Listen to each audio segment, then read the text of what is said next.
Good evening, ladies and gentlemen, and welcome to this November 24, 2025 meeting of the Great Falls Public Schools Board of Trustees. And I remind you that these meetings are being recorded and will be uploaded onto our website within a month's time. So, with that, Mr. Deacons, would you please administer the roll call? Yes, thank you. Gordon Johnson. Here. Kim Skornagoski. Here. Bill Bronson. Here. Craig Duff. Here. Marley Sunchild. Here. Amy Thompson. Here. And Paige Tarowski. Here. You have a full board present to do your business. Thank you, Mr. Deacons. Ladies and gentlemen, please rise and join us in the Pledge of Allegiance, which will be led by Trustee Tarowski. I pledge allegiance to the flag of the United States of America and to the republic for which it stands, one nation, under God, indivisible, with liberty and justice for all. Thank you. Mr. Chair, Trustee Skornagoski. I move we adopt the agenda as presented. Second. Been moved and seconded to adopt the agenda as presented. Is there any commentary or questions from our Board of Trustees? Any from our public joining us this evening? Seeing none, I'll call for the question. All those in favor of adopting the agenda, please signify by saying aye. Aye. Opposed, same sign. Motion carries. Mr. Chair, Trustee Skornagoski. I move we approve the consent agenda as presented. Second. Moved and seconded to approve the consent agenda. Any commentary or questions from our Board of Trustees? Any from our citizens here with us this evening? Seeing none, I'll call for the question. All those in favor of approving the consent agenda, please signify by saying aye. Aye. Opposed, same sign. Thank you very much. Communication. Roman 6A. Character Strong. Core Schools at Morningside. Jackie Mainwaring. Good evening, Mrs. Mainwaring. Good evening. I was tempted to go to the shorter. This will work.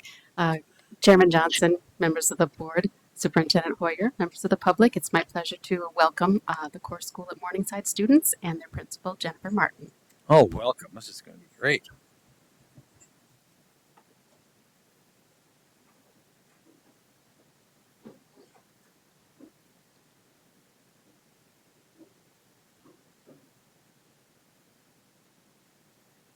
Thank you, Chairperson Johnson, members of our school board, Superintendent Heather Hoyer, members of our Great Falls community. I am Jennifer Martin, proud principal of the Core School, and so pleased to share with you tonight a fabulous group of fourth graders that we have.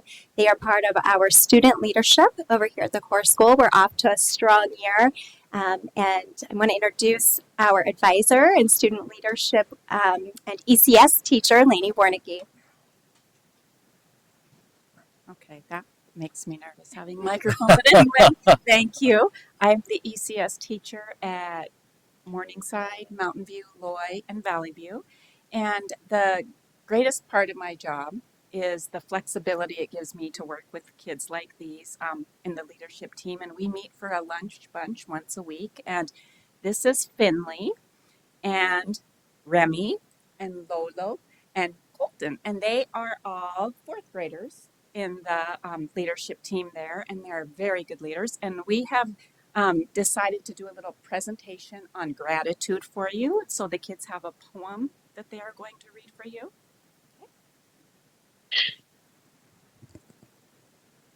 Being grateful is important. We all know it's true. We are grateful for our school, education, and school board too. We are not just grateful at Morningside each and every day, not just in November, but from September through May. It is time of gratitude. The holidays are observed. We have a Veterans Day assembly to honor those who have served. We thank the school's neighborhood by giving out gratitude stones. We paint extras so you each have one of your own. We held a canned food drive, an annual good deed. We're grateful for donations for our families in need. We do a quarterly talk show highlighting core schools news, featuring teachers, students, and event previews. Mustangs are grateful for neighbors in Great Falls as well. Our teachers, support staff, and teaching assistants as well.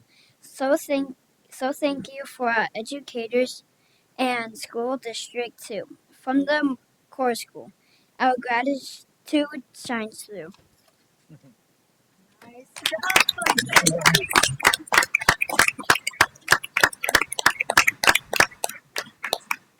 I'm going to go ahead and use this short one here. They do have some gifts for you, along as a copy of the poem for you.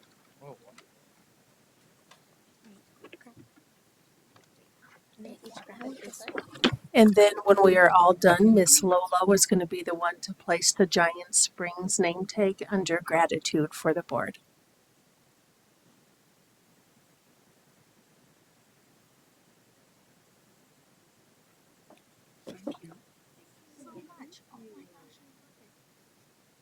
That was lovely. Thank you so much. Wow. Way to be brave.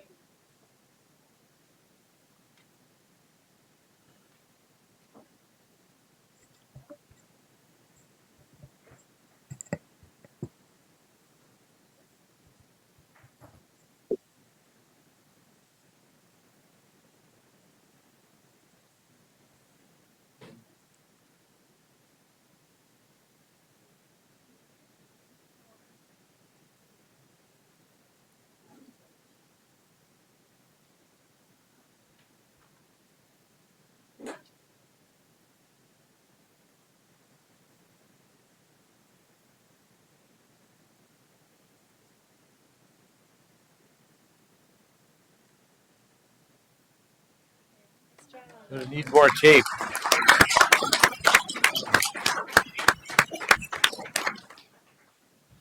Well, thank you so much. It's such a wonderful time of year, that for which we're so grateful for all the things that you mentioned in your poem. But there's one thing that I want to add that we're grateful for, and we're grateful for you because you are going to grow up and we're going to depend on you to be our leaders and our future.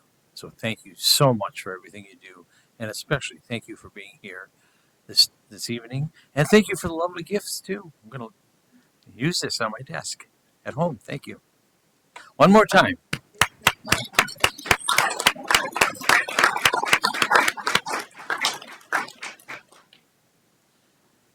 Communication, item B, Superintendent's Report, Mrs. Hoyer. Well, thank you, Chairman Johnson, members of the board, and members of our community. Before the students go, I just wanted to express my thanks to them. You guys amazed us tonight. And to the parents who helped them practice and helped them gain their confidence, thank you. It doesn't happen by themselves. Teachers, you're amazing. Thank you very much for all you've done. I hope you guys have a wonderful Thanksgiving. We'll be thinking about you, okay? Well, this evening's superintendent's report is absolutely not as fabulous as that. I don't rhyme, and I rarely do rocks of kindness, but I am going to share with you some of the things that are happening in our district that you may or may not have heard about. So the first thing is the annual Veterans Day Assembly that Valley View does with the 5th and 6th grade leadership groups. And this is becoming probably one of our largest Veterans Day events that we have. It is open to all veterans. They have coffee and pastries. Our junior ROTC goes and does a presentation. But we really need to send a special thank you to Principal Danelle Dyke and Mr. Poe Kaiser, the counselor, for helping these students gather and organize and celebrate our veterans in our community. We had some other Veterans Day assemblies and activities also take place. So you just heard from the core school. You can see them there on your right. So a special thank you to Principal Jennifer Martin. They have a fairly large population of military families at that school, and so they always do something special. But then also Mrs. Thayers over at Chief Joe, they do a breakfast, and so thank you to her and the work that they do with the families. And we see some great pictures of our men and women who are serving our country having breakfast with their children and bringing their younger siblings along. It's a wonderful celebration. By the way, we have 87 military men and women who have either served or currently are serving or are married to those who serve that are employed right now within our elementaries. Speaking of our elementaries, Mountain View did a really cool family game night. And I need to give a very special shout out to Mrs. Marzoff and the Mountain View Lions, her Mountain Lions. On November 13th from 5:30 to 7, they did literacy and numeracy through family games, and they called it Read, Roll, and Play.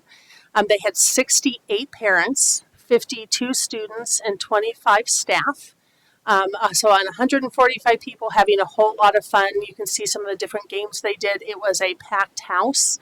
And a lot of cool things happening as families learn the importance of spending time together over board games. If you haven't heard from Miss Becky Nelson, you need to put this on your calendar. So we are doing our Christmas stroll pop-up shop again. This was really popular with our community last year, as our students and young entrepreneurs want to showcase their wares for Christmas. So everything's are things from craft items to some food items. But if you name it, you can usually find it at the Christmas stroll. But be sure you stop down at the very end of Central at 101 Central Avenue and check out what the kids are doing. If you know of a student who is interested in doing this, please have them talk to their teachers and their principals. They will get them hooked up with Becky so they can be sure they get a table reserved. Becky goes down in advance. Jeff helps, I know. They vacuum, they set it all up, they put the tables up, they get it all decorated for Christmas. The kids come in, put up their tables, take it down, and then Becky, of course, cleans it all up again. So can't thank Becky enough for the work that she does helping the kids have this opportunity. We had 2 groups that we wanted to recognize this last month. So November 10th through the 14th was School Psychologist Week. We have 9 school psychs that provide a lot of services. They do a lot of testing. They help with behavioral plans. They're a very important part of the work that we do in our schools, helping both the administrative teams, but the teachers and the special education teams as well provide services to our students. And then another very special group is our substitutes. And we had National Substitute Appreciation Week from November 17th to the 21st. A big thank you to, I believe, Human Resources, who helped us get some stuff out to our substitutes to show them how much we appreciate them. We have 231 subs in our district. 5 of them are full-time, so they stay within a building if they're needed all the time, or it's easy for us to place within a setting, and they can guarantee that we're going to have them there. One of our subs has worked with us since 2000, which means it's probably a sub that I had when I was in the classroom. But someone who is very, very dedicated and someone who the kids get very excited about seeing, I am sure, when they show up to work.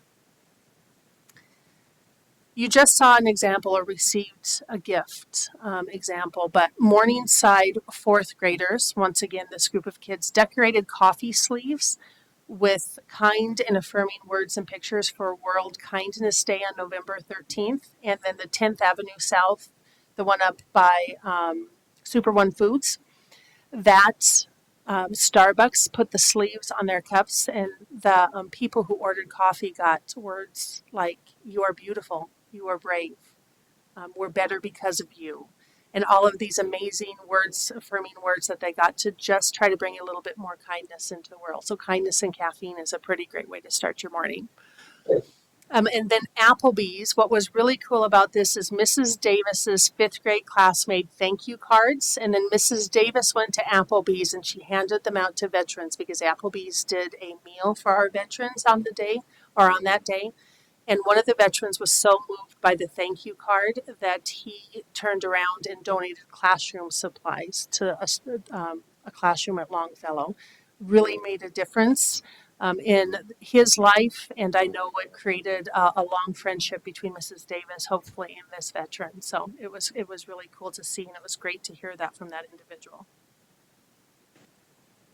If you didn't get an opportunity to see one or the other, or both of these 2 shows, oh, you missed out. I'm not going to ask for a raise of hands, but the Adams family, I missed Steel Magnolias because I was at my Board of Regents meeting, so I will definitely get to their next one. But the Adams family was absolutely amazing. Some of the best vocals that I have heard, and an incredibly well casted play. Steel Magnolias, I heard equally good things about them from the people who went. We have some incredibly talented teachers and set directors and actors within our ranks here, so it's kind of humbling. In the middle, you will see all of the holiday concerts. So if you missed one of those two amazing events and you like holiday music, you have a lot of events that you can go to. So I decided as I got looking at this to talk to Mr. Molyneux to get some trivia for our data for the day. So our data for the day, if you missed it and you're interested in holiday concerts, please know that we have 108 separate elementary only concerts. That's a lot of happy little snowflake songs, but they're fantastic. We have 3 resource only concerts for students and families in our resource classrooms. We have 8 middle school concerts. If you go to them, please be watching for the pink cow and Mrs. Santa Claus. She's going to make an appearance and move a Christmas song and maybe narrate a poem or 2. 5 high school concerts for a total of 121 opportunities to hear our students perform. So there's lots of opportunities out there for you.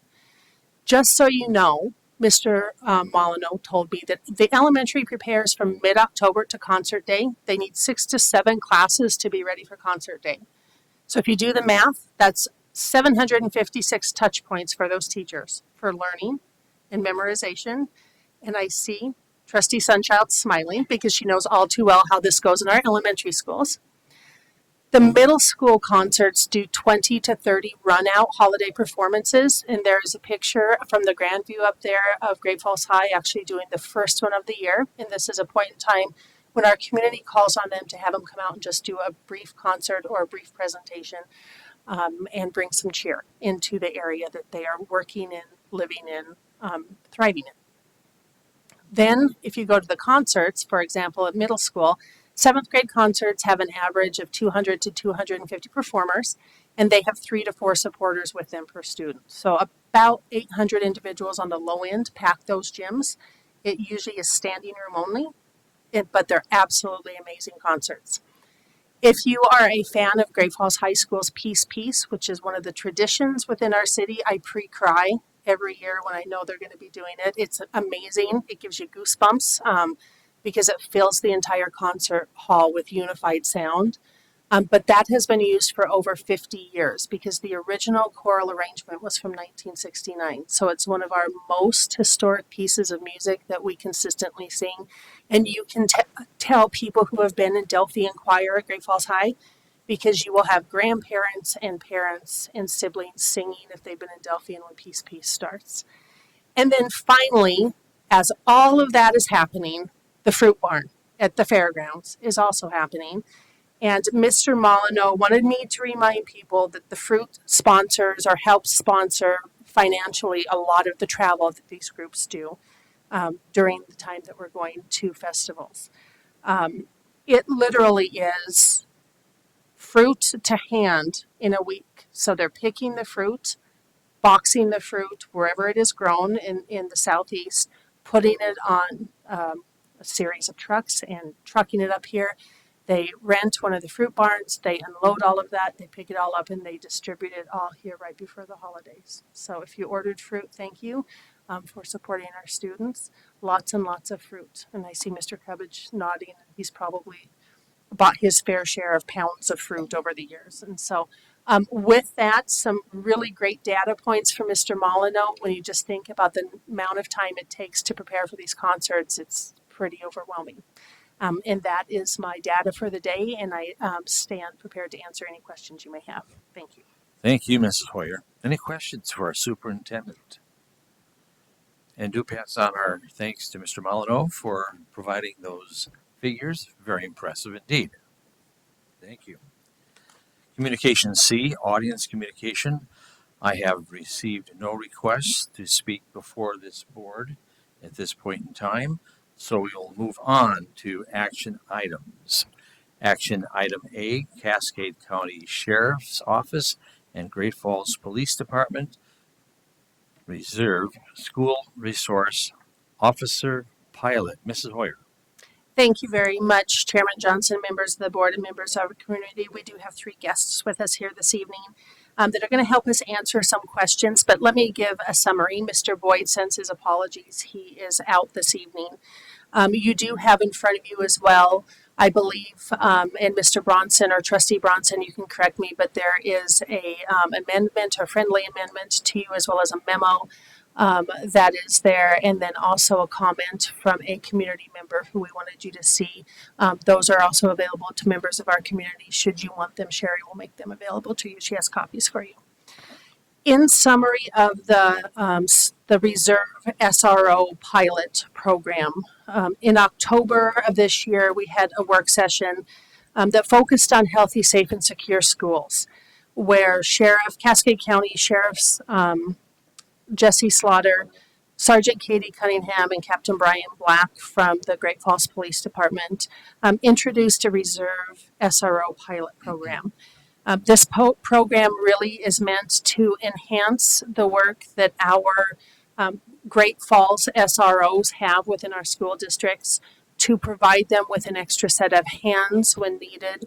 The concept behind this is that they will be funded by a program that Sheriff Slaughter has through the Cascade County Sheriff's Department, but will be under the direct supervision of the Great Falls Police Department and fall in line under the SROs.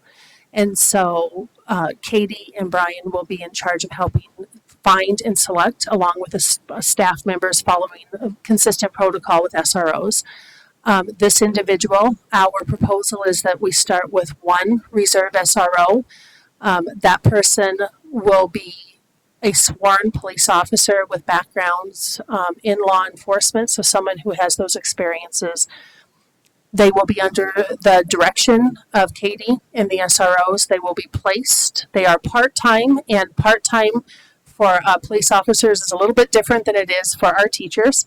So this is a person who would work during the school year. Their hours would be determined. Katie may ask them to work on a Friday and be flexible, so their time of day may not start until the football game, or maybe on a Saturday if there's a prom, and she needs that extra set of hands there as well.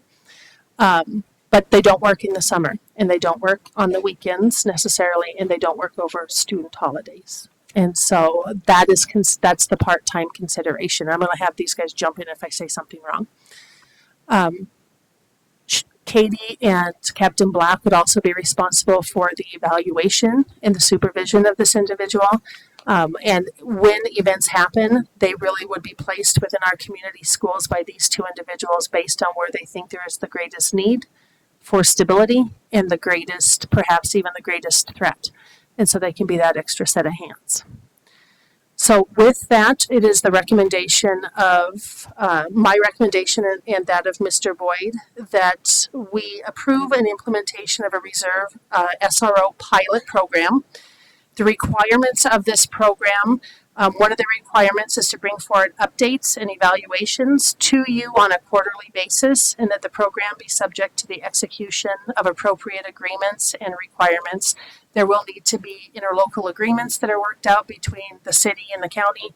There will also need to be an MOU that is worked out between the city and the county. And then once that is done, we may need to do an amendment to our SRO MOU that we have, but it really depends on what that overall MOU looks like. We'll have to make that decision at a later date. So with that, I stand for questions, and they're here to help me with questions as well. Any questions, ladies and gentlemen? I'll go. Maybe Mr. Duff.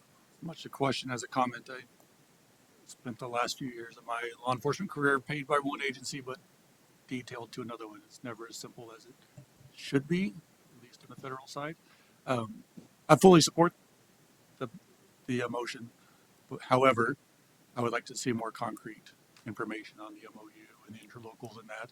There's a lot of details I would like to see before the board approves the implementation of the program. I fully support the program and I fully support moving ahead, and I'm prepared to vote to move forward with it, but I would like to see it back before the board for further approval before we greenlight the entire program. I think it, at least for me, I would like to see the details of how it's going to work before greenlighting the program. And my understanding is that we've got a recommendation before us this evening, but that there's been a updated recommendation as well. I believe, and Trustee Bronson, if you would like to speak to what you have provided the board and members of the public through your written information, and then I also believe that Trustee Thompson has a question. Do you want me to go? Mr. Chairman, maybe Trustee Thompson should ask her question, and I'm prepared to make a motion. Very good, thank you. Trustee Thompson. So my question is for Sergeant Cunningham. I would like to hear from you to see how comfortable you are with the arrangement. I guess I share the same concerns that Trustee Duff has. Just wanting to make sure that the SRO program has worked really well. I know you need extra help. I would definitely like to hear that, I want to make sure that the culture remains the same, and just having two agencies having money from one spot and having bosses from another can be kind of tricky sometimes. And I kind of think that we could probably work it out in the paperwork so that it is a nice handover, and the person that would get this position would have clear understanding of who the boss is. But I would just like to hear a little bit from you about how you feel about it. Please do. Please, thank you. And only because this is being recorded, I want to make sure that there's a clear record of what you're saying. So thank you for doing so. Yeah. Luckily, I listened. Green is on, red is off. So I got that. I kind of share some of the same concerns you guys do, because I'm a very visual person. And so I really like to play it out in my mind, what would that look like? But given ultimately the authority over the entire program gives me a lot of confidence in knowing that we can really run it the same way we're already doing business. And so being able to just plug that person in, get him in through the training, him or her, get them in through the training, expectations, make them very familiar with that MOU and how we operate, what their responsibility is, what their school administrator responsibility is, and then what our joint responsibilities are is really our bread and butter and how we do business. And so as I really have a lot of confidence knowing that that will run efficiently as we do with all the other SROs. The only thing I could maybe see there being a concern is needing to pull them away for some other thing. But I that's just a thing we use with all our SROs still as well. And so knowing that the Great Falls Police Department shares a mutual aid agreement with our SWAT team already, with the Cascade County Sheriff's Office, we have a little bit of an idea of what this looks like already, and they work well together, and that has been completely beneficial for both agencies. So my hope is that this will look very similar to that, and we get the benefit without having to pay the bill. And I've been blunt with the sheriff about that too, and he agrees. And before you leave, Trustee Skonigoski has a question. Sure. Obviously, we submitted written questions in between the original presentation and now. I guess one question that I had that I didn't really feel like I had an answer to was kind of talking about what limitations there might be on a reserve deputy that wouldn't be in place for one of our existing SROs. And I guess the concern is that whatever those limitations would be would make it so they weren't as helpful as you need them to be. If they're not able to work on weekends, then that means you're working on weekends still, and that's one of the things that we're hoping to address with this program. So I'm wondering if maybe you can speak to if you have any concerns about. I don't have a big concern about availability. I do know when you add one person to your manpower, it really only adds 0.25 or 0.5. So I'm fully aware of that. I don't see where it's going to be much of an issue as long as we're able to schedule well ahead of time. So I'm curious if you foresee any of that because it's very possible my brain hasn't been there yet. Yeah, I guess obviously I'm coming from the nonprofit world where we hear a lot of times, why don't you have a volunteer do that? Or why don't you hire a paid intern to do that? Oh yeah. And it ends up being more work for you as a staff member, as a supervisor, than benefit. Overseeing. And or it's a 50-50 proposition. Sometimes you get someone that's helpful and sometimes you end up spending more time. Yeah, and coaching I them. guess in that sense, I have thought about that, which is why the sheriff and I have had a lot of very blunt conversations about it too. Is that I'm not looking for somebody that can just come in and sit down in case emergency happens. I'm looking for somebody that can come in and do the work. They can do the paperwork. They can act as a counselor, a teacher. They can act as a law enforcement officer at the very last, like we've talked about with the triad. So that is ultimately the person that I'm looking for. And if you're offering anything other than that, I'm not sure that we're seeing the same thing. And so the sheriff is well aware that our culture within the Great Falls Public School is very different than what they're looking for in the county schools, just as far as involvement goes. And so I'm pretty confident that the person that we get, especially having involvement in the vetting process and the training process, that we're going to get exactly what we're looking for. So I'm not terribly concerned. Now, if that problem ever does pop up, it sounds like that's something we can absolutely address. Thank you. Mr. Duff.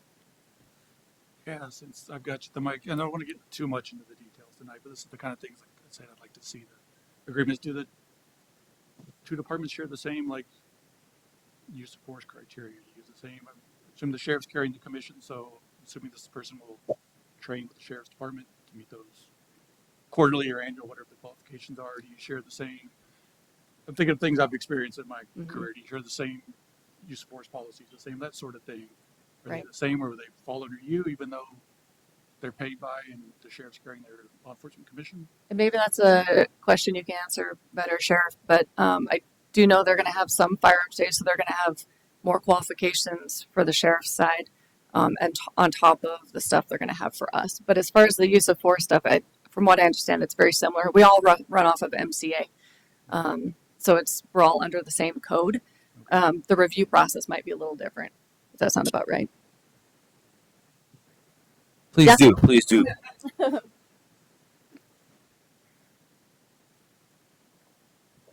Sorry, I didn't want to leave Sergeant Cunningham up here guessing. So basically, I hope most people in here don't forget that for 17 years I served as a Great Falls police officer prior to being elected your sheriff. And a lot of the use of force policies and a lot of the things that I brought to the sheriff's office mirrors or completely mimics what happens at the Great Falls Police Department. The other thing I really believe deeply in, and my two patrol lieutenants work with the patrol lieutenants at the Great Falls Police Department, we are actually working on not only combining use of force policies so they work the same, we're also working on our entire policy so it looks the same. And there's little cultural differences between sheriff's offices and police departments that obviously require some different policy, nuances, I think is the correct term I'm looking for. But, the public expects us to act and behave and act similar. There's actually comfort in that. So I think we've done a lot of that groundwork. And Sergeant Cunningham hit on only one thing, is that we combined our SWAT team together under the GFPD command. We now went to a regional team. We did this because, in this small of a community, we didn't really need two SWAT teams. We needed to combine them. And we work every day under their command. That team is thriving. I think it's the best team in the entire state, probably the best team in the Northwest. And then also, we can't forget our drug task force. Our drug task force is led by a PD command, and there's sheriff's office personnel assigned to it. We've done this before. This is not a new look to us. This isn't a new idea. This model we've done over and over and over again, and we work really successful together. One of the kind of corrections to Superintendent Hoyer's statement, they are a deputy sheriff by law. They're not a police officer. They're a deputy sheriff, but they're under the command and control of Sergeant Cunningham on a day-to-day basis. Just like Sergeant Sapala, who runs our drug task force, and Deputy Detective Brand Olson is under his command control, or the 8 members of the Cascade County Sheriff's Office that are fall underneath our SWAT team use of force and policy and everything else. So we already do all of that, but we would ensure, through and it will be an interlocal agreement, not an MOU, but we will ensure through our interlocal agreement that those things are delineated out, that those things are discussed, those expectations are clear. Sergeant Cunningham is right. We do require anybody who works for the sheriff's office to attend a once a month firearms use of force, because I don't want to just say firearms, it's not just about that, training. With the exception of that, they would be under the full control of the Great Falls Police Department on a day-to-day basis.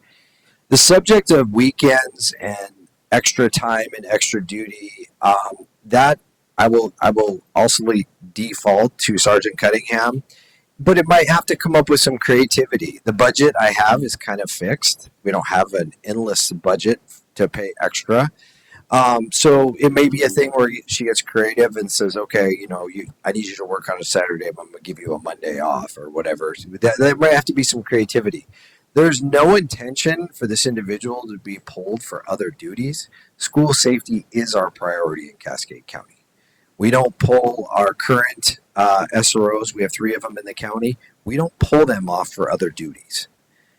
We don't say, hey, you're working detectives today, you're working the road today, you're not doing your job in the school. No, that is a priority. We will sometimes pull our people on patrol to go work the schools. So the inverse might happen, but we don't do it in that format. Trustee Skornagowski. So it's my understanding that the first year is being funded by a donation from Calumet. That's correct. What can we expect for future years of funding? Obviously, we don't want our staff, our SROs to go through this whole process without some confirmed kind of multi-year funding. Nope, I agree with you. It's a budget priority of mine, and I've reallocated funding for next year because I also have that priority in the county as well. And so I included that in my budget projection for next year. So barring anything crazy happening that, happen in communities where they slash all your funding, my full intention is to fund this, into the future. I would like to make the trustees and Mr. Chair of the trustees, I'd like to make you all aware too that the federal legislation did get introduced to committee last week. And that federal legislation has a capability of our local tax dollars not having to sustain this program, and has the ability for us to hire multiple more paid reserve school resource officers into the future. So I'm feeling confident that that bill has a lot of support from what I hear, and so hopefully, that's another mechanism, which isn't limited as much by our local government budgets and would give us even more funding. Thank you. Any additional questions for Sergeant Cunningham, Sheriff Slaughter, Captain Black from our Board of Trustees? Okay. Mr. Chairman, Mr. Bronson. I'm prepared to make a motion at this time if that would be acceptable. It is. Mr. Bronson, do we need to deal with the recommendation that was set before us earlier? No. It's the board has the authority to make whatever motion it wishes with respect to this subject matter. So I can make a motion, and if someone can second it, we can have a little discussion, then proceed on. Please proceed, Mr. Bronson. All right. Well, Mr. Chairman, at this time I would move that the Board of Trustees approve the concept of integrating a Cascade County Sheriff's Office or Reserve School Resource Officer into our current SRO program on a pilot basis, and further that we direct staff to adhere to the following requirements and guidelines for development of that concept. Number one, final approval of the pilot program will be subject to the preparation and approval at a minimum of interlocal agreements between the City of Great Falls and Cascade County, and where necessary, the Cascade County Sheriff's Office, as well as a written memorandum of understanding, if necessary, with Great Falls Public Schools. Number two, for purposes of direction to Great Falls Public School staff as well as the other parties, the board will require that these proposals adhere to the following criteria. Number one, that the program will recognize, honor, and reflect the culture of our existing Great Falls Public Schools, Great Falls Police Department SRO program.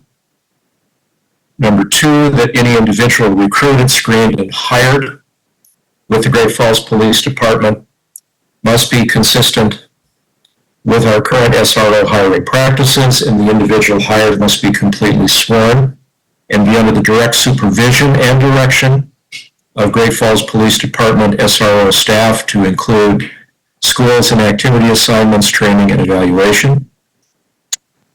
Third criteria, any individual recruited, screened, and hired must be able to meet all the requirements of an active Great Falls Police Department police officer, including screenings and background checks.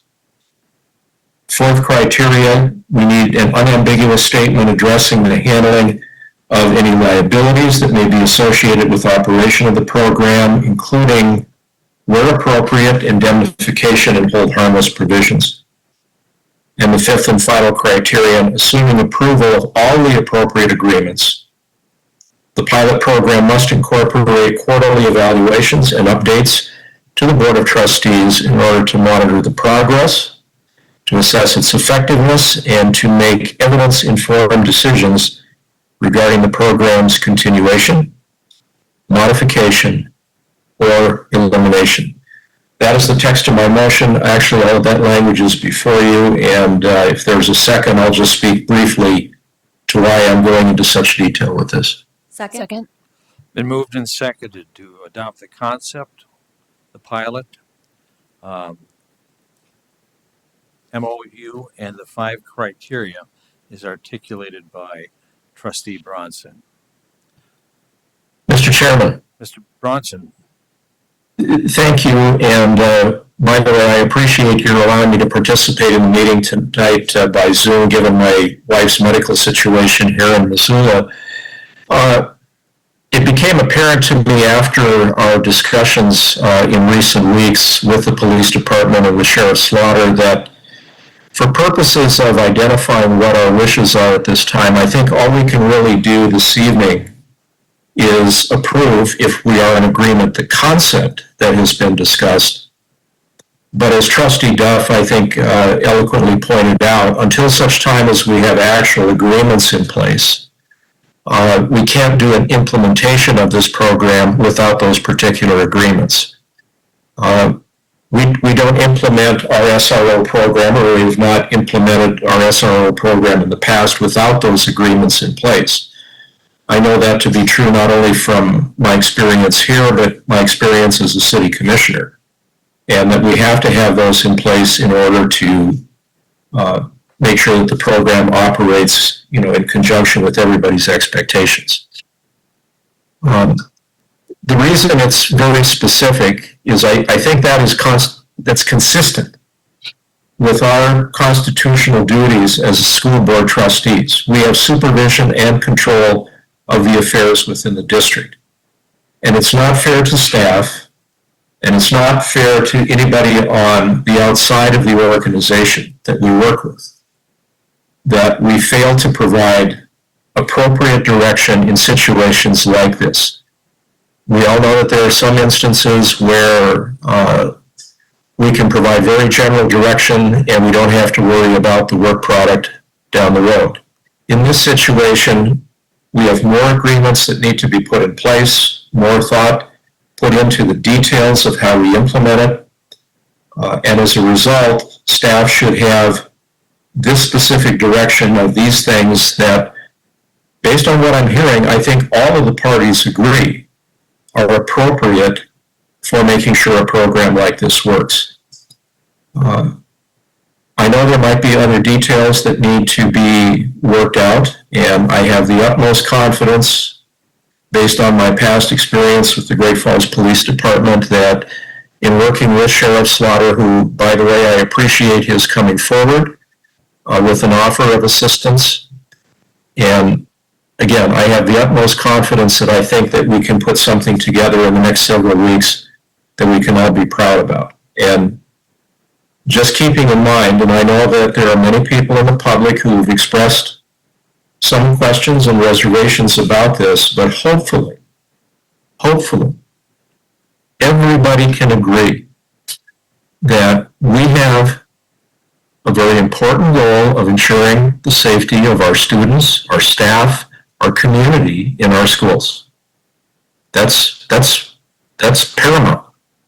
And any reasonable proposal, any reasonable effort of cooperation by all law enforcement authorities that gets us in that direction is something that I think we should wholeheartedly embrace. Those are my comments. Thank you, Mr. Bronson. A motion has been made and seconded. Before I call for the question, is there any additional questions or commentary from our Board of Trustees? Trustee I Tarosky. just have a quick comment. I just thank you guys for coming together and working on this so collaboratively together. I really appreciate that. I know that more SROs are something we've been needing, not just for our own peace of mind, but to help you lighten the caseload. And so I think this is a good concept, and I'm looking forward to seeing how the interlocal agreements play out and what they look like. And I think this is going to be good for our school district. Thank you. Thank you. Any additional commentary or questions from our Board of Trustees? Any additional comment or questions from anyone in the room? If not, I'll call for the question. All those in favor of the motion, please signify by saying aye. Aye. Aye. Opposed, same sign. Motion carries. Thank you.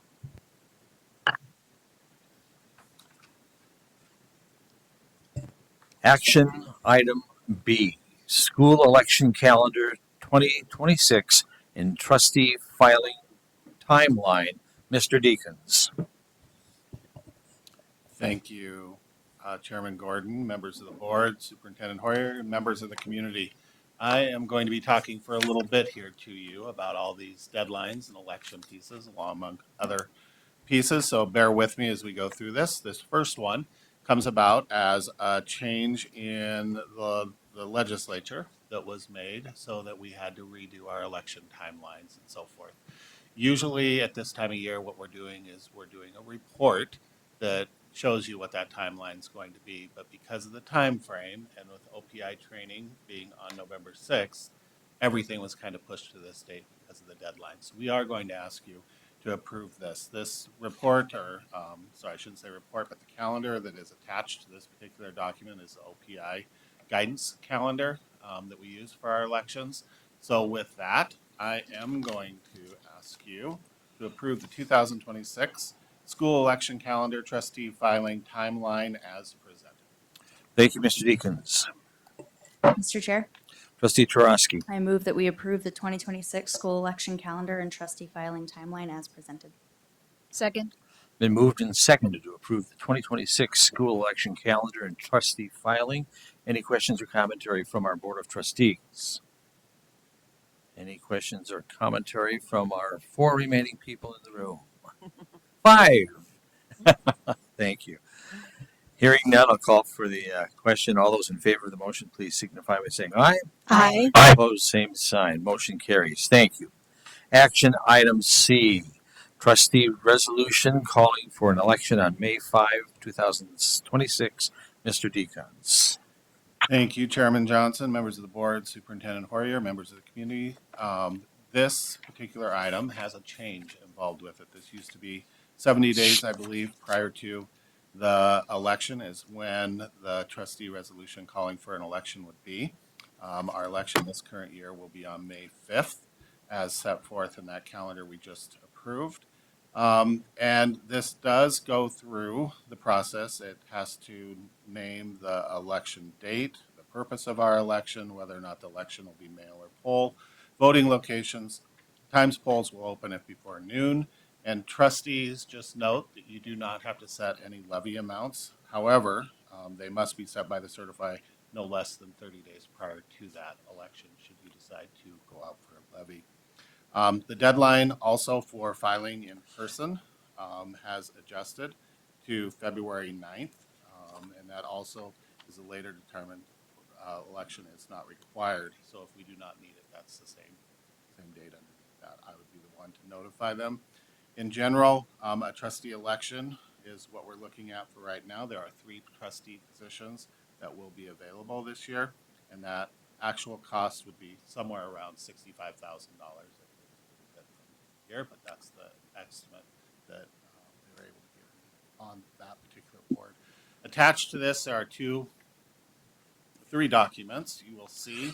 The 3 documents, one of them is talking about the trustees and when they can start to file, which will be that same date. And then it closes all those pieces, the three 1-year or 3-year seats on our district board. The other one is the information that Terry Thompson, the Cascade Election Administrator, requires us to have that sets forth all the dates again in the same document, but also with our notifications and when things are published as well, because we have to follow those. And then the third piece of that is the actual letter that I'll be submitting to her should this be approved in the next 2 days, because it has to be to her within 3 days of approval by the board. So with that, I will ask you to adopt the resolution calling for an election on May 5th, 2026 per the attached document that sets forth the date, purpose, ballot deposit sites, and the times and ballot deposit sites will be open. Thank you, Mr. Deacons. Mr. Chair, Trustee Skoniowski. I move that we adopt a resolution calling for an election on May 5th, 2026, per the attached documents. Second. Been moved and seconded to accept the resolution calling for an election May 5, 2026. Any questions or commentary from our Board of Trustees? Any questions or commentary from our gallery? Hearing and seeing none, I will call for the question. All those in favor of the motion, please signify by saying aye. Aye. Opposed, same sign. Motion carries. Thank you. Action item D. Conduct the 2026 school election by mail ballot. Mr. Deacons, once again. Again, Chairman Johnson, members of the board, Superintendent Hoyer, and members of the community. This is something that we have to approve for the election department of Cascade County to request that it is held as a mail ballot. There was a contract signed earlier this year that did have that conversation in it as well, but it's part of the plan as you move through it. So therefore, we have to request that at least 145 days before the election. Just a quick aside, we may want to think about a December meeting next year so we can adjust it so we don't have to do this all on the same meeting. We can adjust that and make it within those timeframes. Again, that approximate cost to run the mail-in election is $65,000. And with that, I will ask the board to approve the request to the election department of Cascade County that the 2026 school election be conducted by mail ballot. Mr. Chair, Trustee Skoniowski. I move that we request to the election department of Cascade County that the 2026 school election will be conducted by mail ballot. Second. It's been moved and seconded to approve the request for the election department of Cascade County that the school election of 2026 be conducted by ballot. Any question or commentary from our Board of Trustees? Any question or commentary? Hearing, seeing none, I'll call for the question. All those in favor of the motion, please signify by saying aye. Aye. Aye. Opposed, same sign. Motion carries. Action item E. Resolution to act on behalf of Great Falls Public Schools in the matter of Trust 2, Dawn Marie Schaefer. Mrs. Hoyer. Well, thank you, Chairman Johnson, members of the board, members of our community. I was teasing Mr. Deacons earlier that this would be the Luke Deacon show after I did my first presentation. And in all, putting all joking aside, he has done an outstanding job if I could just have a moment, looking at all of the adjustments to the calendar for elections on top of the audit for the first time. And so every time he goes down to the county offices, he comes right back and fills us in. So I can't thank this gentleman to my right enough for keeping us all in the loop and just being super flexible. So Mr. Deacons, well done. Well done. Thank you. The matter before you, trustees, deals with Trust 2 for Don Marie Schaefer. This was a trust that has been in place since the 1990s. It was part of an original agreement that upon the death of the individual, it's transferred back to the school district. What I am asking now is that Mr. Deacons be named as the executive or director on behalf of the matter of this trust, that he is able to work with Wells Fargo Wealth Management to be sure that all of the processes are in place to be sure that the money comes back to the school district and is used as outlined in the trust. Thank you. Mr. Chair, Trustee Starosky. I move to appoint Luke Decons, Executive Director of Business Operations for Great Falls Public Schools, to act on the district's behalf in the matter of Trust 2 Don Marie Schaefer as presented. Second. Been moved and seconded to appoint Mr. Deacons Executive Director to act on the district's behalf in the matter of the Trust 2 Dawn Marie Schaefer. Any questions or commentary from our Board of Trustees? Any from our gallery? All those in favor of the motion, please signify by saying aye. Aye. Aye. Opposed, same sign. Motion carries. Action item F, beverage agreement for Great Falls Public Schools. Mr. Deacons. Chairman Johnson, members of the board, Superintendent Hoyer, members of the community. That was your brief break for me. Now we get to talk about the beverage contract that's been going on for some time. Actually, since about this time last year, Brian Patrick had started the process of renegotiating a beverage contract. Of course, in July, August, that came before you, which you asked us to go back and take a look at that beverage agreement again. Yeah. So as a result, we went back and I emailed both Admiral Beverage and Country High Coca-Cola and gave them some guidelines and some points and parameters that they needed to meet for this commitment. After you asked us to go back, Cabinet had a conversation. We looked at it and we know the investment that comes with this needed to be large enough that we had a commitment from ourselves as well as them. So we asked them for a minimum of a 10-year commitment, which was a bit of a change from the original contract when Mr. Patrick had asked for that. In addition to that, they had to give us their details on what type of upfront cash commitment they would have that would document and how they would propose to pay for that. Flat minimum concessions for our commission for different concessions, for vending machines as well, have that outlined. Also, how they would implement their companies into our capital projects and student support participation, whether it be through scholarships or funding for scoreboards, whatever it could be, along with the advertising and sponsorship packages and a service agreement that goes with it. It's kind of outlined up there as well with those same documents. And then on the next slide, when Pepsi and Coke came back to us, they both came in with original offers, and as we had conversations with them individually, one thing for our high schools, because where this hits the most is in our revenue enhancement pieces that we do across our district through our advertising.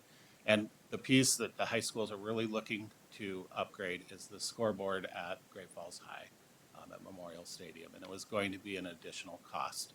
So that was something they asked them to consider and then bring back to us their final proposal. What you see up in front, I'm going to walk you through really quickly. The one-time cash, Admiral pretty much kept theirs the same. The only difference was they gave us all the money up front. So if we did need to use it for the scoreboard purchase or something else that was coming up, soon we'd have the access to those funds. High Country, instead of staying at 5 years, they went, or 15 years, they moved it to a 20-year commitment. And in that 20-year commitment, they give $125,000 up front one time. However, their yearly capital, they would continue to give us $5,000 over those 20 years for an additional $100,000 a year. So a little bit of a discrepancy. right there between the two. But as we go down, you'll see there's some other pieces that change as well. There's an exclusivity and a rebate program through Admiral Beverage that they offered at $2 a case. That adds up to about $90,000. I believe that's about 4,000 cases a year that we would have to go through all of our concession stands, um, um, our vending machines, whatever it might be. Seems like a fairly large number, but if you've ever been to events with a lot of people, that product does go through there very quickly. They can also have the availability to charge us by a single, even though you're buying it in cases, you're keeping it going. If you only sell 5 until you get to that next case, it doesn't like zero out and so forth. With scholarships, I'll start with Admiral. They have 3 $1,500 scholarships they're going to give out to graduating seniors over the next 15 years, which is a total of about $67,500. Whereas Coke was going to give 2 $500 scholarships to those groups as well, which would total about 20,000.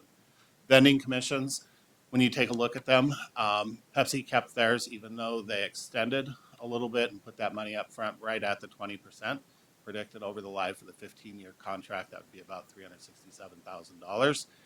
Coke, they did have a higher vending commission at a lower number of years. However, when they moved it to a 20 years, they dropped it, I believe, I don't have it in front of me, I think it was 25, and they dropped it down to 15% for that commission. Sideline kits, you'll see that 17,000 is bolded. The reason it's bolded is because that $3,000 per year, that's the first year, and then Admiral Beverage will give you an additional $1,000 each year after that. Talking with Mr. Henneberg, those sideline kits, those are the Gatorade coolers and things that you see out there. Another form of advertising that they get as a result of this program. Whereas High Country, they combine theirs in with what they call their print shop. Both companies do have a print shop. Pepsi or Admiral is willing to give $5,000 a year. We know that's it's actually a small number when you think of how many groups we have that would want posters and banners and things like that to be made for either one of those to keep up with. That'll be some management on our side of Mr. Henneberg and Mr. Boyd with our programming there. When you look at that in total over the 15 years for Admiral Beverage, it's about a total of $837,000 of investment from them.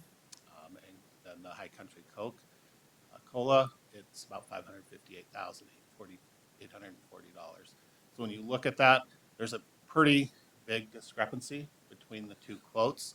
I think there's good concern on anybody who looks at those numbers up there and we say 15 years or 20 years, because when Heather and I look at each other, we both know we're probably not going to be here in 15 to 20 years unless something really changes. But, Say what? Yeah. So we know there's concern about those. But when you look at the investment that's coming with it, our recommendation is going to be to approve the 15-year negotiated contract with Admiral Beverage as presented.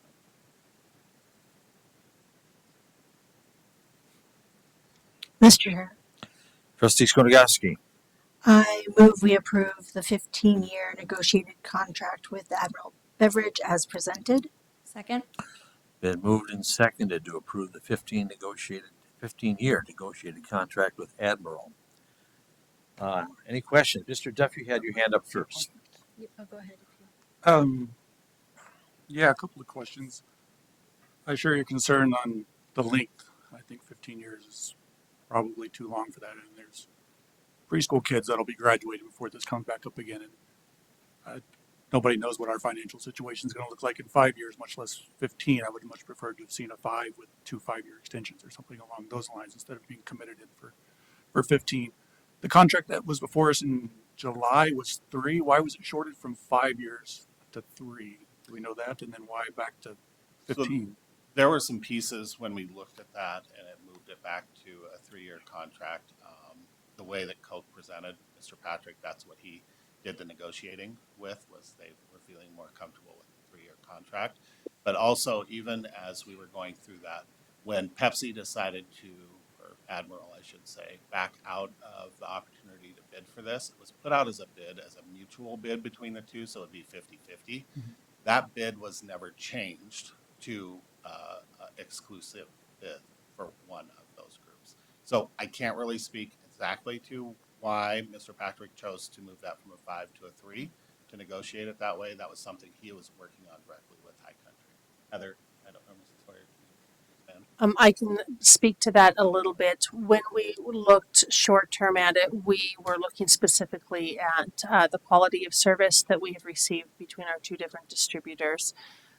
Historically, Pepsi, Admiral, I want to be sure I'm saying the right one. Pepsi has just had an outstanding record of service with us when our high school principals, specifically our high school principals, need them, they're there. And in part because of, I think, location of distribution and main offices and stuff, but there have been times that Coke has been incredibly hard to get hold of. And so we were looking at a shorter amount, hoping to really try to improve service with our other distributor.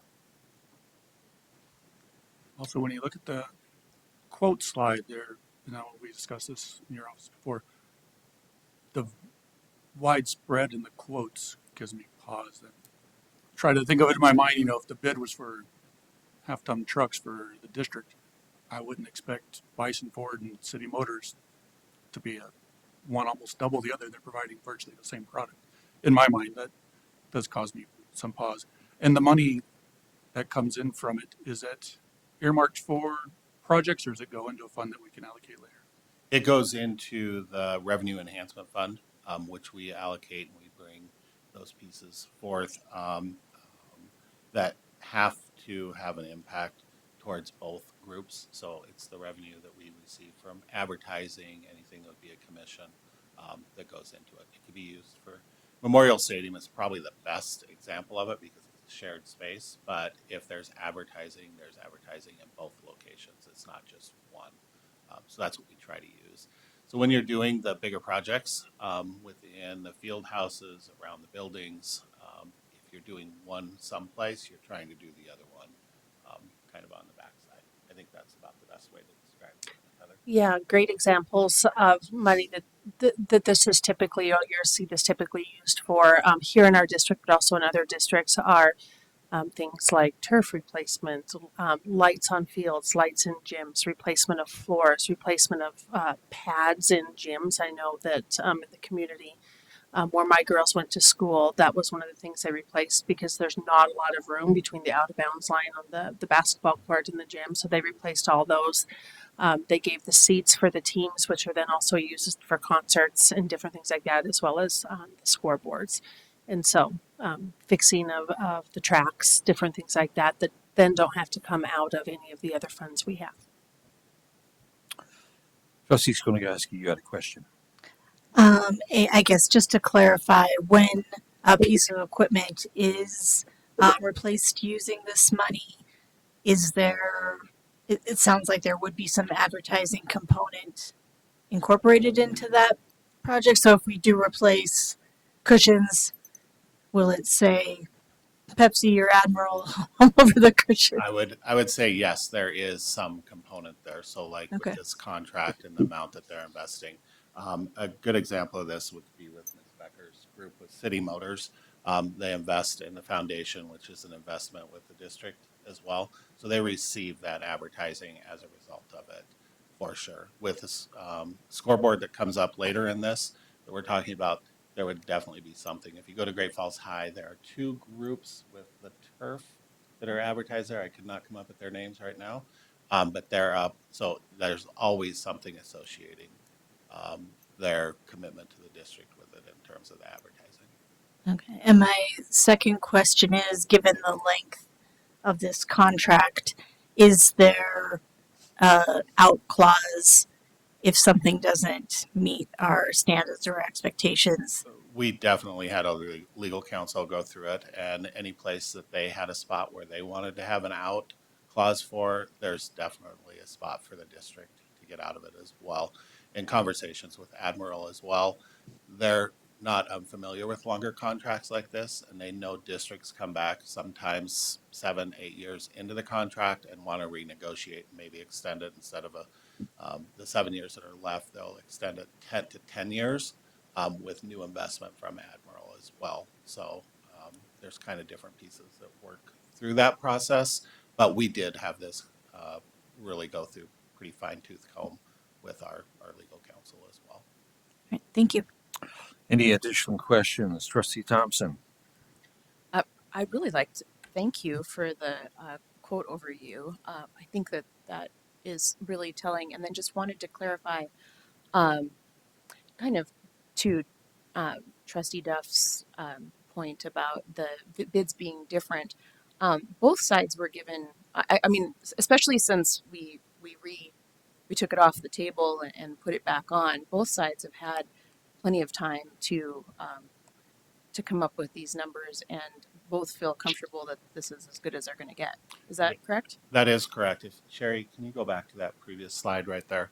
Those are the actual bullets that were sent to them with the request for another bid. I do share the same piece with Mr. Duff, as I don't understand how it can be so different. As I have talked to others, though, when it was not a mutual shared agreement, if that's what High Country came in bidding, I can see where their numbers would have been lower, but they knew it was an exclusive contract. We put that right in there for them to bid. I do believe also, I mean, I had to contact them both. We're a public entity. They don't like sharing information necessarily when it comes to these things, but I let them know we would be sharing. I don't know if they see each other's information. They might hear about it. They probably don't see it necessarily from bid to bid. Okay, gotcha. And then just one more comment. When you told us the last time about the ease of one over the other, working with them, that to me holds a lot of weight. Thank you. Any additional questions, comments from our Board of Trustees? Any additional comments, questions from our gallery?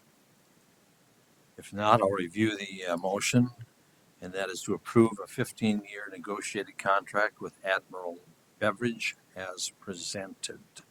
All those in favor of the motion, please signify by saying aye. Aye. Aye. Opposed, same sign. Aye. Motion carries. Thank you. Thank you. Action item G. Memorial Stadium scoreboard purchase. Mr. Deacons. I'm not quite finished with you yet this evening, but It's with the last this, one, however. yes, this has actually been a project that's been in place for a few years that they've been looking at some sort of a replacement because the technology that's involved with the current scoreboard that is there has really started to become obsolete, and they're having issues with it. The last time any update was completed at Memorial Stadium with the scoreboard was in 2009. I think Mrs. Superintendent Hoyer does remember that. It was more of a piecing together a new front than it was really replacing the technology and so forth. So over this last 17 years, those components are the competitions that are held at Memorial Stadium. They do rely on that, and it's not just Great Falls Public Schools. We also have several district, divisional, and state track meets. We have the Great Falls Central and places that will use it from time to time. They do rely on that scoreboard for what is out there. So the other piece that goes along with it is with the particular scoreboard that they are looking at purchasing, there's actually a curriculum that goes with it so the students can learn how to run the interactive technology. And when they go to college, that gives them a leg up to have the opportunities there. And once you have that leg up, you have another opportunity when you're leaving in those technological fields as well. Really, in the state of Montana, we have one group, Daktronics, that is a member of our state cooperative, so we don't have to go out to bid with them for planning for these types of projects. Because this scoreboard, when we talk about the price later, you'll see it's something that you have to make sure you're getting the pieces that you need with it. It can't be something somebody sends to you and says, this is what you're going to get. We have to have that opportunity to have the open conversation. So, like I said, over the last couple of years, they've been working with Daktronics. They did receive a quote as well. The quote includes additional equipment with it because of the time frame in which it was purchased. There would be 2 play clocks for Memorial Stadium, so they'd have one at each end for different games. and uses. There would be 2 portable scoreboards that would be utilized at soccer games, baseball, or what Mr. Henneberg calls the under the lights softball games, that they can move around and be much higher quality than what they're currently using. And the video board can also enhance the student activities and fundraisers for the student body. There's assemblies, movie nights, anything can really be held in that stadium with the technology that's included in that board at this point in time. Total cost for this project would be $205,591. The contract is attached, and I will assure you the district has been working on our revenue enhancement account. I believe to date there's about $300,000 that's in there, so it isn't like we're just turning around and spending all the money we received from the beverage contract. We're using it moving forwards. We know there are other items that are going to come up, like Mrs. Hoyer said. Lights is one of them that will be coming down the road. Turf is another one that's coming down the road. So we're trying to plan ahead with those as well. The purchase, like I said, will come from the Revenue Enhancement Fund, and then monies, like we said earlier, comes from items like our beverage contract, advertising in our facilities and other places when applicable, that just kind of pop up out of thin air when we have people that make donations and things like that to the district for certain items. When utilizing these, we do try to make sure that it's not just benefiting one building. We try to make sure that it's benefiting our district as a whole as well, or making equal purchases as we do it. So the board is requested to approve the purchase of the Daktronics scoreboard package for Memorial Stadium in the amount of $205,591 as presented. Thank you. Mr. Chair, Trustee Chareski. I move that we approve the purchase of the Daktronics scoreboard package for Memorial Stadium in the amount of $205,591 as presented. Been moved and seconded to approve the purchase of a scoreboard package for Memorial Stadium. Any questions or commentary from our Board of Trustees? Mr. Duff. Anybody else? Me again? I've been thinking about this since I saw the agenda when it came out. And I have to be honest, my conscience really struggles with this. When I had a family reach out to me last week, not able to get things they need for their children to succeed in school because we can't provide them. When I tour schools and talk to teachers and administrators, nobody ever once has complained about the high school scoreboard not being good enough for their kids. They complain about things they need in the classroom and things the teachers need. We sat in the safety meeting here a week or two ago, and we went down a whole litany of safety things we need that we can't fund. The scoreboard seems like a luxury, and my conscience struggles with funding a luxury item when we have so many financial needs that are unmet. And I think a lot of us here will probably be in the position of going to the community in the near future and asking them to step up through levies or whatnot to support us. And that's going to be, for me, a hard sell to pitch that when we've got a luxury scoreboard in the background. Have we exhausted all their opportunities as far as naming rights or donations or things along those lines without having to spend district funds on it? Those are all pieces that we can still incorporate into the scoreboard project. I believe there are 8 spaces, 8 or 12, don't quote me on that because I don't have it up in front of me, where there are opportunities not just for advertising, but there could be potential naming rights, things like that come along. We haven't put it out to like a bid. I think we have a couple AA districts that are more using it as a bid process in Great Falls. We usually have our community members come forwards. A lot of times they come forwards quietly at first. They don't want their names out there until they know there's that opportunity that they've heard about. So we kind of take pride in that piece without putting it out there to them first. With the Revenue Enhancement Project and a lot of our funds that we work with in these areas, the money really is tied back to specific things. It isn't like we would take that and move it to, because when somebody does purchase that advertising or something that goes into revenue enhancement, that's what they're told that money is going to go towards, is the enhancement of the facilities for our students. Thank you. Any additional comments or questions from our Board of Trustees? Any from our gallery? If not, I'll call for the question. The motion is to approve the purchase of a scoreboard package for Memorial Stadium. All those in favor of the motion, please signify by saying aye. Aye. Aye. Aye. Opposed, same sign. Aye. Motion carries. Thank you.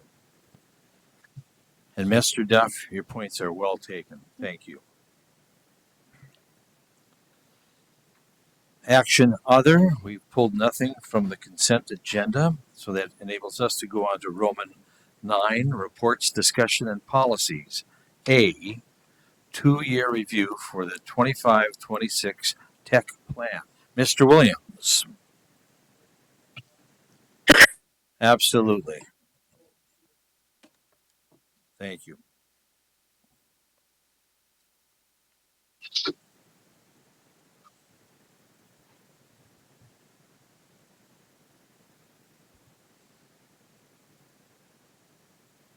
Good evening, everybody. Good evening. Welcome. Chairman Johnson, Superintendent Hoyer, trustees, and members of the community. This is, excuse me, is that you, Bill? Okay. This is an update on the technology plan I submitted last year. As you will all remember, the technology plan last year had very little amount of dollars associated with it, simply because we didn't know until basically the summer what the funding would be, including E-rate, which is a core component of anything with the network or the technology department for the district. So I thought I'd come before you today, bring you an update. If you will take a look at the screen, the only points on that 50 some odd page document I'm going to address are going to be the ones that have changed or been altered. So I will ask Sherry to take and go through the slides with me. I have just my notes, and the slides should have the boldface changes on the goals that we assessed on the plan itself. Okay. Objective 1.5 was the generative artificial intelligence, AI.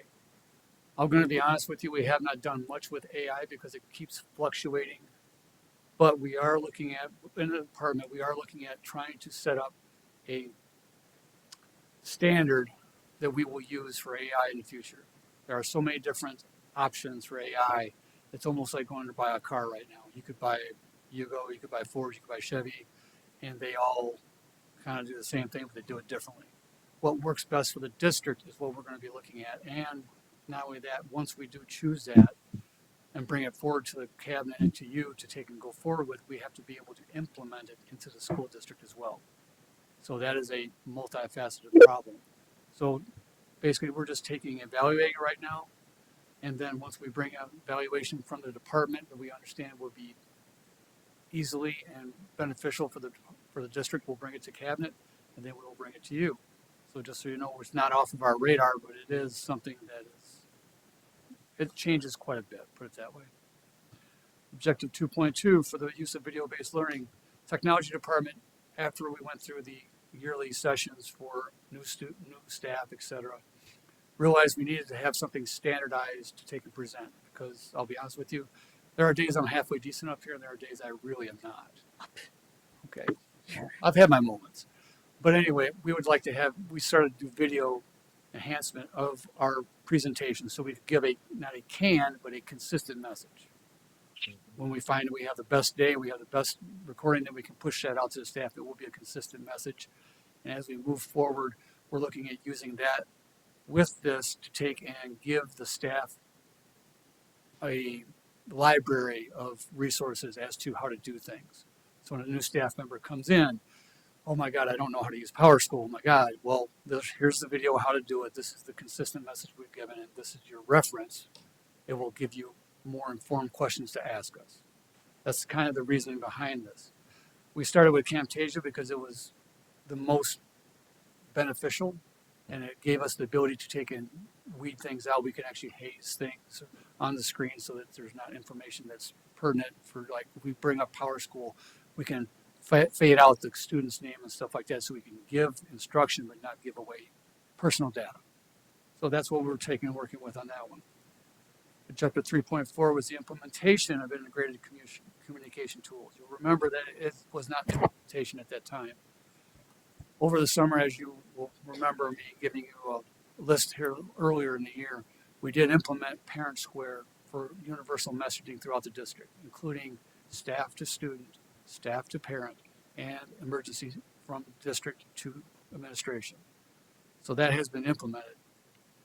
We are looking at it now to evaluate it We'll give more evaluations as we come up. Final site was our web hosting platform. The website you have for Great Falls Public Schools is on the hosting platform Final Site. So we are looking at that as well to see what we can do better about that, because as you all know, the website is the main conduit to the public.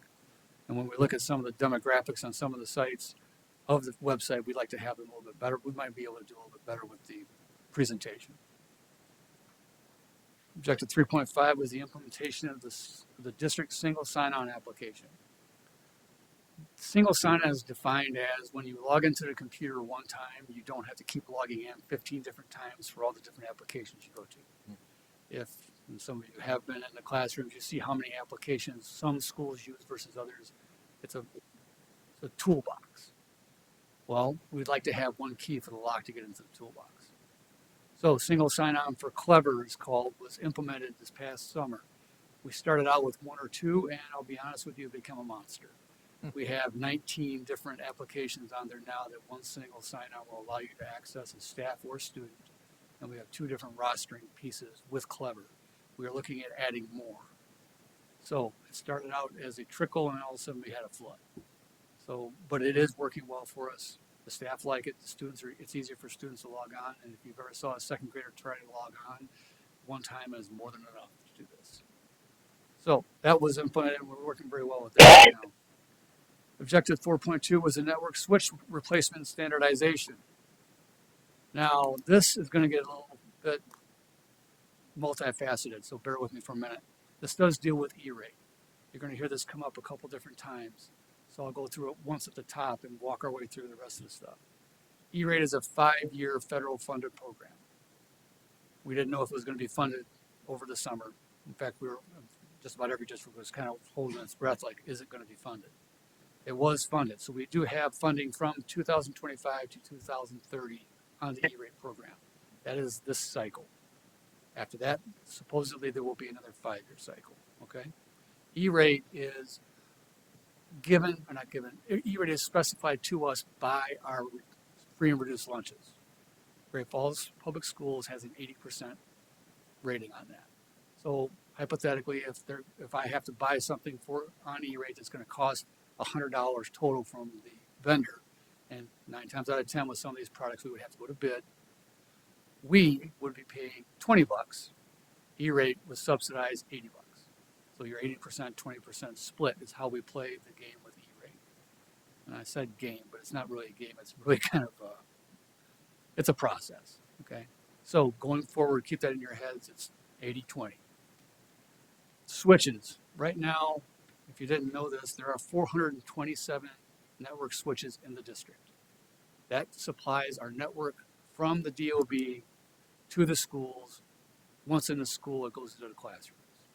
When you take a look at all the blinking lights and all the wires and some of those closets we had and all that spaghetti, that was going to the switches. So each and every one of them are imperative to the district, but they also cost. To my knowledge, these were bought 3 to 5 years ago. Right now, what we have is the switches we have are in different layers of purchasing years.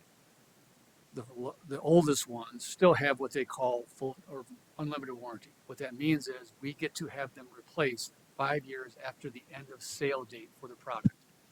So if they stop issuing a 2025 switch in 2030, we have to 2035 to have that switch replaced. End of sale date was 2030. 2035 is the date we have warranty to have them replaced by the product manager or manufacturer. I'm sorry. So it's not exactly like a warranty on your car, but it does give us a quote-unquote lifetime. Okay. So of those 427 switches, there are going to be needing 368 replacements over the 2025 and 2030 E-rate cycle. Remember that 80-30 cut. Some of those switches, I'll give you a ballpark, it's like $3,000 to $4,000 for some of those switches. They supply the power from the switch to our access points to give us wireless and to our camera systems to give us security cameras. They apply power over a Cat 6, Cat 5 network line. So you don't have to have another outlet where you have your device. They are a little bit more expensive because of that. So over the next 5 years, we're going to be looking at the oldest switches to be replaced first. And I'm not going to lie to you, we're going to probably target the high schools first because they have the most switches. And some of them are the bigger switches. And then when you go to an elementary school, you may not have that many switches at all. So if we take the lion's share out of it first and work our way down, we can keep on going. The switches we do have, we own. We bought, they're ours. So even though we're pulling them out of the high schools, they still can be subsetted into the elementary schools should we need one as a spare. That's not going to be replaced because they still work. Kind of like having a spare car you just pull out of the garage when yours needs some tune-up. There's going to be 50 replacements over the 20, 30, 35 cycle rate, getting that far ahead, 10 years. So lion's share was bought ahead. We'll be taking care of those over the next 5 years. And again, we have to set up a sequence of events to take and replace these in sequence without disrupting service. It's going to be there in the summer, but we do have to go in and swap out the switches, okay? Remember that E-rate thing. It'll come up again at least twice. Wireless access points, access increase and refresh cycle. Here's where one of those is at. Access points we have in our buildings that supply wireless, like that one on the wall, all go to the switches, but they are separate devices. They're also bought at separate times. If you think about and hear about the words Wi-Fi 7, Wi-Fi 6, Wi-Fi 5, those are different levels of ability for an access point to take and supply information. Okay, so as you get to a higher number, you're getting to a better connectivity, more output, more devices connecting to that access point. Those are also E-rateable. One thing I forgot to stipulate on E-rate, it is only for networking capacity. Our WAN, our fiber, our network switches, our network access points, it does not do servers. Otherwise, the last time I came before you, I would have been very happy to use that. This time, this is what this E-rate is for. So, on this 5-year cycle, we're not going to be doing anything with the access points. We bought them only 3 years ago. They've been completely refreshed. They will be good until the 2030, 2035 E-rate cycle. So those, just to let you know, although these are part of the plan, they are not coming up this time around. The switches are going to be the hardest things to replace and the most expensive. So we'll take care of those first. Now, on E-rate, as I said, there's an 80-20 switch there. I'm going to give you some numbers, but please bear with me while I go through the numbers. Currently, the E-rate funding for Great Falls Public Schools is estimated, because it's not quite finalized yet, at $2,249,319.63. Remember I said that 80-20 switch. This is the amount that the E-rate is offering us to pay for devices using it as 80%. So when you take a look at that, proposed total funding, if you took the 80% and added our 20% would be $2,811,649.55. If we used E-rate completely and paid 20% to their 80%, that is the total package cost over the next 5 years. Again, I gave you the E-rate for the E-rateable. Our 20%, if you're asking and wondering what that would be, $562,329. So that is a use or lose. E-rate, if I don't use it all up, by the end of the 5 years, we don't get the rest of it. So whatever I leave in the bank goes away. Now, does that mean I want to use every bit of it? No. I really don't want to use anything I don't have to, but we use it as a catch-all coming down the line. So this next year, we probably aren't going to be doing anything with switches. In fact, we're not doing anything with switches whatsoever. We're planning this out. There's no rush to spend the money. It's not like the Christmas deals we got going on right now where they try to tell us it's going to be on until this weekend. All right, next objective, transition from VMware to alternative hypervisor. We are all very well aware of this piece. Mr. Decons has signed a contract and sent it in, so we expected the hardware to come to us sometime late December, if not before Christmas. After that, the project will have to have a timeline on implementation, setup, and how we do this. So if you imagine going through Christmas and opening all the presents and having to put all your kids' toys together, this is what's going to happen sometime in January with those devices. Then we're going to get them all running, get them all set up and configured, and then we're going to start working on how to move the information from what we have to what we're going to use next. that is the piece that we have to be very cautious with, because you don't want to lose things, number one. And you don't want to not have a process that's patented as you go through, because once you do it once, you want to make sure you can do it twice. You want to make sure you can keep on going. And I know you guys hate me saying this sometimes, but Murphy does live and there are gremlins. So what works today may not work tomorrow exactly like it did, and we have to step into it cautiously, not go running into it and hit a brick wall. So that's the process for that. Objective 8, this one's a little new. I added this one in because it is becoming up and it will be a part of everything we're doing. For reference, you all saw the email I sent out about a week and a half ago about Microsoft having issues. At that time, from what Leon tells me, Microsoft was getting hit by 15 terabytes of information per second to deny the service of getting onto Office or whatever, 365. If you flood that so fast that nobody else can get into it, that's a denial of service. So if Microsoft got hit by 15 terabytes per second, you can imagine it's going to keep on coming to other organizations. I'm not saying we're targeted by that. I'm simply saying this is what's going on in the world. So as we move forward, we bought the firewall last year out of E-Rate. That is the cornerstone of the new cybersecurity footprint. After that, I told you we were going to be adding certain things as we move forward to make it more complete, but not a patchwork quilt. To that effect, we did buy 2 software programs that help Leon and the rest of us see what's going on more easily. Because if you have a huge amount of devices that are sending you information as to what they see on the network, sometimes it is overwhelming. Okay. One of those software packages was Splunk. I know it sounds kind of weird, but that's what they call it. It allows us to see all the different logs from different devices to a certain degree. We dictate and see in one pane of glass, don't do that. One pane of glass, what is going on? So any warnings, any intrusion detection, anything amiss, we get it in one pane of glass instead of having to go through 15, 20, 30 different devices to see what's going on with that particular device. So think of it like a central command for the devices. Okay. Additionally, we bought a software program called Nessus that allows Leon, to take and do penetration testing from outside the district. Penetration testing is basically emulating an attack from a malware or a Trojan attack from outside the district. So basically, exactly what it says. How far do I get? How far into the network can I get? Now, you usually pay for this, and there are people out there making a lot of money to take and do this service. It's a security gig. This allows Leon to do it on our own anytime we wish outside the district. Those 2 software packages were added to the cybersecurity footprint. So when it says cybersecurity system concept, that is basically saying we are trying to create a process and procedure for cybersecurity to add pieces and to evaluate those pieces as we move forward. This is going to keep on changing.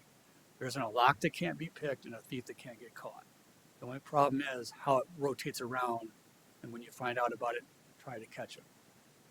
So as we go forward, this is how we're going to be looking at this and evaluating it. So like hypothetically, if we went to E-Rate this next time around for a new content filter, how does it work with our new firewall? Does it give us something that we need, or does it just double dip on the firewall, in which case it'd be worthless to us? So as we build that thing together, instead of making a patchwork quilt, we have a seamless process of this takes care of this takes care of that, this takes care of the next thing. And then when something else comes up we need to add to that toolbox, so to speak, we can evaluate it exactly as it is. Is it going to benefit us, or is it going to cause ripple effects on something? If you remember back in the day when you had more than one anti-spyware on your computer, they fought each other because they viewed each other as being spyware. This is what you don't want. As we add stuff to it, we want the ripple effects to be understandable and mitigated and positive. So that is condensed out of the 57 pages I gave you before last year. So I apologize, but I'm trying to end the night on a halfway decent day. Mr. Williams, that's a lot of information for my 4 gigabyte brain. There will be a test tomorrow. Man, I might be out of storage. Bravo. Terrific. Thank you so much. Any questions for Mr. Williams? Wow. And as you said, that's just a portion of your I'm sorry. report. Any questions? Mrs. Mortensen, welcome.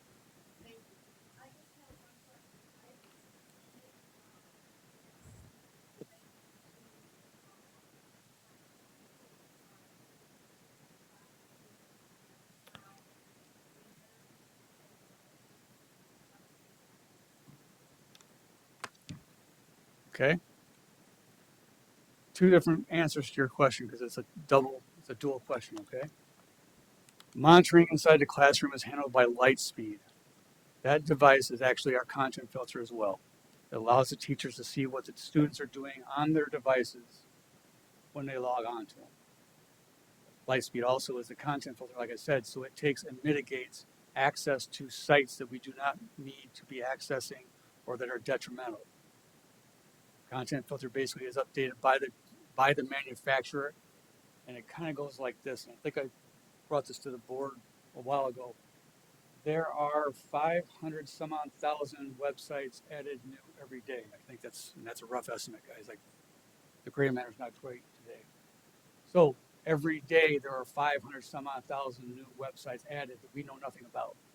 Those get vetted by content filter companies who dictate or evaluate them. Are they malware? Are they detrimental? Do they take and do gambling? Do they do things that I'm not going to say on a microphone on be recorded saying? This is stuff we don't want the students on. That's why we buy the content filter, and that's why it's updated. That is the answer to one half of your question. That is how we monitor the students. That's how we protect the students from outside malicious intent. Okay. Now, what you asked about the endpoint devices, I didn't put this in there because there's nothing been changed with the endpoint devices. And in a nutshell, this is where we're at. I'll give you I'll give you four different things. I want you to think about this going from top down to the bottom. The top one has to be imperative. The bottom one is dependent on everything below it, everything above it. First one's the infrastructure. By infrastructure, that is the endpoint devices, the laptops that Allie's using, laptops that Sherry's using, the Chromebooks, iPads, whatever you have in your hands, and even the servers, because they are basically computers that can stand by themselves and operate by themselves. That's the infrastructure. That's what you're asking about us refreshing for the students. Okay? The network is next. We already talked about that. We talked about optimization earlier on and future planning. The answer to your question in a nutshell is the top and the bottom right now. The top is we have so many devices, a set number of devices in the district that we need to take and maintain, and as we are able to refresh. Refresh means replace with newer equipment when they become old or unusable. We intended at one time to have a 5-year cycle. COVID kind of kicked us in the backside with that one because all of a sudden we had to get as many devices into the hands of students as possible. You all remember that going on. Just about every district in the world had the same problem. Nobody had that much technology for their students. They took and were using ESSER funds to take and buy that. ESSER funds is what the government supplied us due to COVID. And for our efforts, it was to take and refund us for the efforts we had to take and use for COVID. Some districts use that for personnel. We hired more staff. Some districts use it for hardware. Okay. Tom Herring, my predecessor, and I wasn't here for this, so I can't speak to how he did it, why he did it, or how that process went, was the person responsible with the cabinet, of course, and the board for purchasing the devices with ESSER funds. There was only one problem that came from that. And I say one problem because you did exactly what you needed to do to supply the students with the ability to take and have an education in that pandemic and to provide them the education later on or access to the resources. You heard me say something about the single sign-on. Those applications are all on the web. Those are the applications the teachers are using to take and instruct students. So there is a reason we have to have the technology in the hands of the students. When I said the ESSER funds were a double-edged sword, the district bought what they bought with ESSER funds at that time.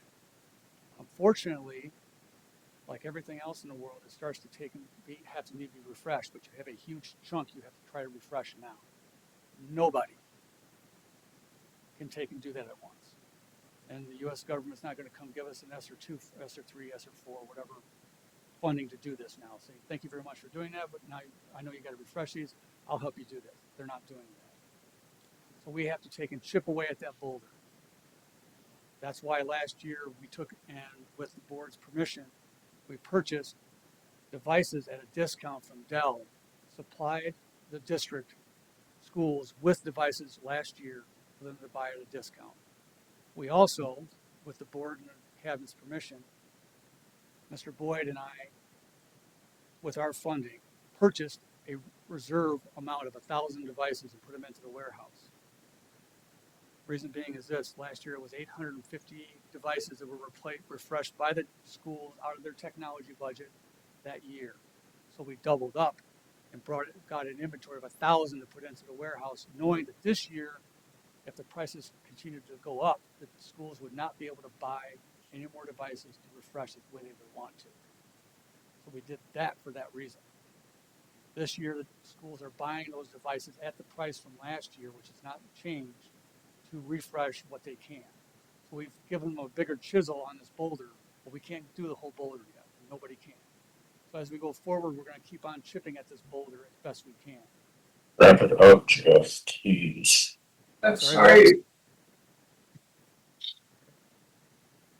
So that's the answer to your question. How are we going to refresh these? As much as I can, as often as I can. And I'm going to make every one of them last as long as I can. Because otherwise, we're just wasting money, and I refuse to do that. Who's talking there? Did that answer your question by chance? Or give me another one.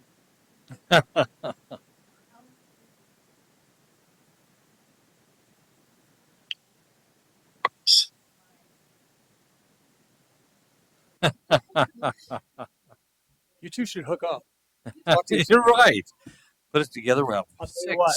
Yeah. The office is straight across the way.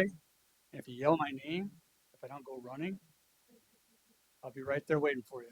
I've heard that line before. So any other questions for Mr. Williams? If not, thank you very much for your report. Thank you, ladies and gentlemen. If I don't see you all, look forward to it. Thank you. Thank you. With that, we're moving on to discussion, committee reports, and comments. Trustee Sunchild, why don't you kick us off?